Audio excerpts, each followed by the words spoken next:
પણ બાળકને જે બેનો મા બાપ શ્રેષ્ઠ લાગે છે એમ ભગવદી જીવોને માટે પરમાત્મા પરમ શ્રેષ્ઠ છે. શું માંગો? કુંતામાએ કીધું, ભગવાન મારા અનુભવથી તો મને એમ લાગે છે 14 વર્ષ સુધીનો વનવાસમાં આપે મારા દીકરાઓનું કેવું રક્ષણ કર્યું છે, અને આ સુખ આવ્યું ને તમે દૂર જતા રહ્યા, એના કરતા તો દુઃખ સારું. એક જમાનામાં ગામડામાં રહેતા હતા અને એક રૂમમાં 10 જણા રહેતા હતા. બોલો આજે એક રૂમમાં 10 જણને રાખવા તો રહે ખરા? ભાઈ અમને તો 2 જ ફાવે, વધારે જોઈએ જ નહીં, 1 જ ફાવે. આ બધી નહીં ઝંઝટો નહીં ગમે. એક ગોદડામાં કેટલા જણા સૂઈ જતા હતા, એક રૂમમાં કેટલા બધા સૂતા હતા. કશું નતું પણ કેવો પ્રેમ હતો. આજે વૈભવોના ધનાઢ્ય છે પણ પ્રેમ નથી. પ્રેમ નથી એવો નથી કહેતો, પણ આજે દરેક સ્વતંત્ર વિચારના બની ગયા, દરેકને સાહેબી જોઈએ, બધી વ્યવસ્થાઓ જોઈએ. પ્રેમ છે એટલે આપણે થોડાક સમય માટે જઈએ છીએ એટલે પ્રેમ તો છે, પણ ભૌતિક સુખો વધી ગયા. કુંતામાએ ભગવાનને માગ્યું, મને આવું એક દુઃખ આપો. આપણે દુઃખ નથી માંગવું, કોઈ માંગતું નથી, છતાંય બધાને આવે છે. ક્યાંથી આવે છે એ જ ખબર નથી. નહીં તો પાર્સલો અટકાવી દઈએ આપણે બધા. તો માગો ભગવાન પાસે, એક ભૂખ માગો જે મને તમને બધાને આપીશ. એક ભોજનની ભૂખ આપીને બીજી ભૂખ આપણી જાતે ઊભી કરી, ધનની, પદની, પ્રતિષ્ઠાની, વૈભવોની, કીર્તિની, આ બધી ભૂખ આપણે ઊભી કરી છે. તો એક નવી ભૂખ ભગવાન પાસે માગો, મને ભક્તિની ભૂખ આપો. હવે શું ભગવાનને આપીશું?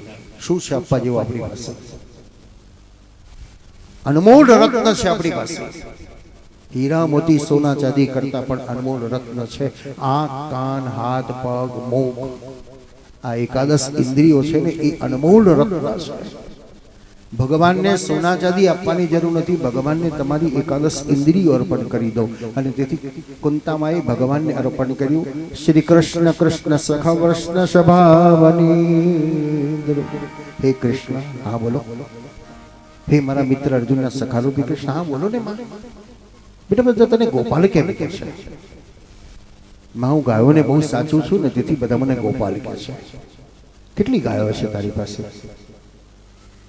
કનીઓ કે મને ખબર નથી, પણ લોકો એવું કહે છે કે મારો જન્મ થયો ને મારો ત્યારે 10 લાખ ગાયોનું દાન કર્યું હતું.